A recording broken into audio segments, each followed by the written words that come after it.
Dans l'exemple dont vous parliez tout à l'heure, il s'agit, je crois, d'un loisir d'ordre culturel.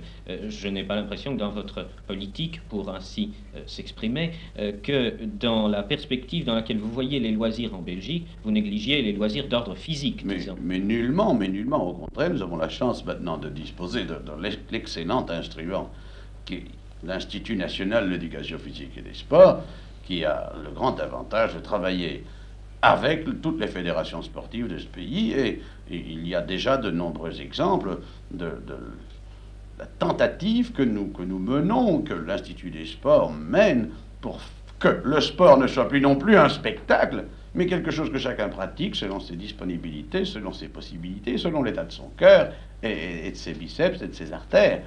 Et c'est ainsi que nous avons ouvert des portes.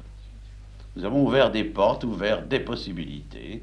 Il y a, par exemple, en ce moment-ci, un très beau camp qui se déroule au bord de la mer, où on apprend aux jeunes les joies de la voile. La télévision, ça en est déjà fait. C'est un exemple, mais il y a l'autre exemple de ce que, en collaboration avec le service de la jeunesse, l'INEPS, pour l'appeler par son nom, a réalisé. L'Institut national d'éducation physique et des sports a réalisé à Usingen. Et où là, il s'agit d'initier à la pratique personnelle, active, debout, du sport.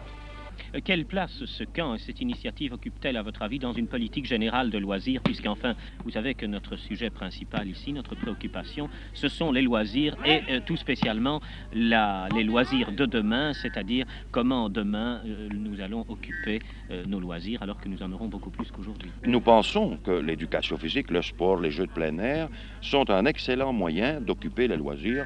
Je ne veux pas leur réserver une place omnipotente, mais certainement avoir une place dans l'occupation des loisirs et des jeunes adultes et même des adultes. Pour qu'ils occupent leurs loisirs sainement, il faut souvent créer chez les jeunes, comment vais-je dire, un déclic, leur révéler ces possibilités. C'est pourquoi ce camp a fait l'objet d'une publicité très grande, de telle façon que les jeunes viennent sans crainte, sachant où ils vont aller, sachant qu'on ne leur demande rien, qu'ils peuvent venir même sans savoir nager, si je puis dire, et ils viennent tranquillement et l'esprit apaisé. Quels sont les résultats que vous pourriez actuellement définir à je voudrais d'abord continuer en vous disant que notre initiative ne s'est pas limitée à Usingen, mais que nous avons aussi un camp à Nieuport, oui, nous le savons, où là, nous nous occupons surtout des initiations dans le domaine de la petite voile, de l'aviron, du canoë, bref, des disciplines sur l'eau. Et nos résultats, ils sont à la fois médias et immédiats. Nos résultats immédiats, c'est d'essayer, d'une part, que ces jeunes, notamment, s'inscrivent soit dans un club sportif ou répandent dans leur entourage ou dans leur association de jeunesse ces idées de pratiquer de l'éducation physique, des sports, des jeux, enfin.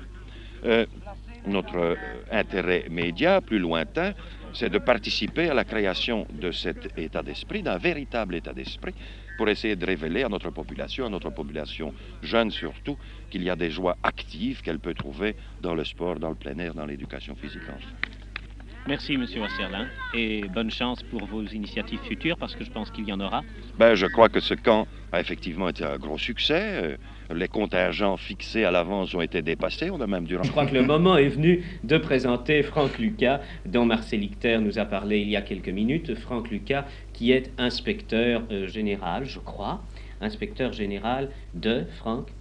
Simplement inspecteur d'art dramatique. Pas général. Comme il n'y a qu'un seul inspecteur, il n'est pas encore général. Inspecteur d'art dramatique au ministère de l'Instruction publique. Et c'est Franck Lucas qui a la responsabilité de cette expérience dont Marcel Ichter vous a parlé, qui est celle des stages d'art dramatique, et expérience qu'il nous a placé dans la perspective d'une politique belge des loisirs. Et cette initiation à l'art dramatique, vous l'opérez par la voie de stages qui ont lieu à Genval tous les ans. Oui, stages, cours, week-ends, conférences et séances de démonstration. Que sont ces stages? Le dernier stage, par exemple, qui vient de s'achever, fin juillet, était un stage de longue durée. Comme chaque année, nous avons au moins un stage de longue durée, c'est-à-dire d'une quinzaine de jours. Nous passons en revue là-bas toutes les techniques d'art dramatique, c'est-à-dire ce que nous appelons les cours généraux, qui font appel à l'éducation de la sensibilité, l'étude du mouvement, l'étude des différents moyens d'expression, l'improvisation individuelle ou collective, la composition dramatique, en passant, comme je vous le disais tout à l'heure, par tous les ateliers, c'est-à-dire création et réalisation des décors, des costumes, des masques, études techniques avec des instruments professionnels de l'éclairage et du son, mais aussi, puisque nous travaillons surtout avec les amateurs, études de moyens qui leur permettent de réaliser à bon compte, ceci est relatif bien sûr, qui leur permettent de réaliser à bon compte des projecteurs. Avez-vous l'impression que, sortis de ce stage, ces jeunes gens, ces jeunes filles sont plus aptes à employer mieux leurs loisirs, puisque le sujet de cette enquête, ce sont les loisirs? Écoutez, je crois que la question devrait leur être posée directement, mais enfin, puisque je suis ici, oui, sincèrement, sincèrement. À preuve, à notre dernier stage, nous avons pu lâcher la bride totalement sur le coup de 7 jeunes metteurs en scène qui ont réussi à monter des extraits, bien sûr, parce qu'en 15 jours, il n'est pas question de monter une pièce complète, mais enfin des extraits de pièces aussi variées que une partie de Ondine, un extrait d'une pièce classique de Sophocle, tout un acte de Bernard Shaw, le Androclès et le lion, du Neveu, etc., etc. Nous faisons le tour complet des différents genres, plus le jeu dramatique, bien sûr. Vous estimez à ce moment-là vos résultats, disons à courte échéance, vos résultats immédiats atteints, vos buts immédiats atteints? Encore une fois, vous me forcez à l'immodestie, je crois que oui, sincèrement. Et quels sont dans votre politique les buts à longue échéance que vous vous proposez dans ce domaine? Écoutez, je souhaiterais, puisque nous travaillons dans 2 domaines au fond séparés, dans le domaine du théâtre, je souhaiterais et j'espère que de plus en plus cette sorte de collaboration que nous devinons, et même qui est réalisée depuis quelques années entre les fédérations d'amateurs et les différents cercles, s'étend tellement qu'au fond, la plupart des metteurs en scène, ce qu'on appelle encore à tort les régisseurs locaux, passent par chez nous ou par des cours similaires, bien sûr. Je crois aussi que nous pouvons, dans une certaine mesure, préparer à l'étude du théâtre sur le plan professionnel. En effet, actuellement, l'étude professionnelle commence au fond à l'extrait de pièces. Il y a toute cette gamme étude des moyens d'expression, étude de la sensibilité, improvisation proprement dite, qui, faute de temps sans doute, est encore plus ou moins négligée dans le domaine professionnel. Je crois que nous pourrions là faire de la besogne utile, ne serait-ce qu'en sélectionnant les éléments qui ont ce minimum de dons pour faire vraiment du théâtre, puisque nous nous occupons, nous, sur le plan général de l'éducation, et accidentellement du théâtre.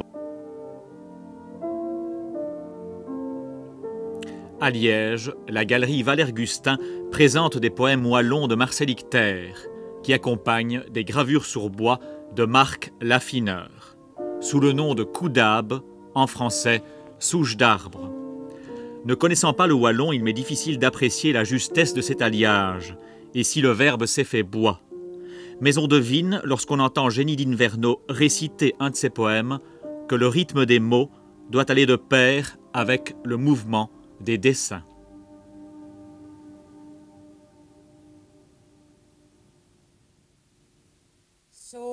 Soy, mareille qui soy, rivière d'imcourt Saint-Dioy, des bons stem Marie Crahet, pour mettre mes ouilles à bruser, rum doudoum solistoquet, on du solo ticré, diable di buenina dohe, sont révolés mes ouets.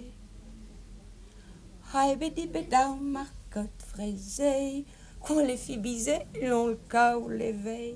Je veux dire que pour moi, le problème de la culture, c'est essentiellement un problème d'attitude, un problème de type de vie ou de qualité de vie. Je dis que la culture est la prise de conscience du besoin de s'exprimer et la prise de conscience et la maîtrise du ou des moyens de cette expression.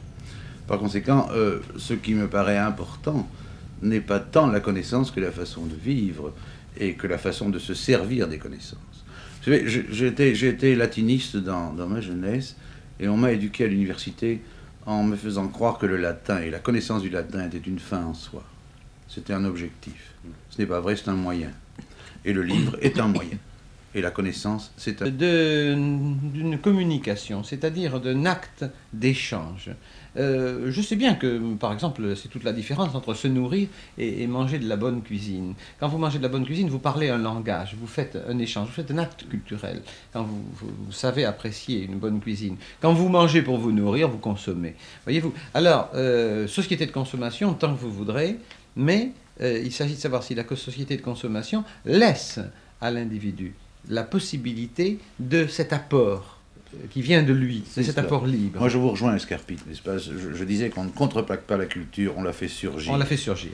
Et par conséquent, toute politique d'éducation dans l'école, dès la petite enfance et en dehors de l'école, doit tendre à donner deux attitudes: l'habitude du choix dans la consommation indifférenciée qui nous menace, et l'habitude de la créativité, c'est-à-dire de l'expression de soi, et les moyens de cette expression. Autre personnalité évoquée dans cette exposition, Marcel Icter, bourgmestre de Montmal, directeur général de la jeunesse et des loisirs et professeur à l'ULB entre autres. Il était aussi poète, écrivain, dramaturge, musicien et dessinateur. Il parvenait à maintenir une cadence absolument infernale tout au long de sa vie, quoi. Ça a été une bête, vraiment au sens propre et figuré, de ce qu'on appelle une bête de travail, quoi, vraiment.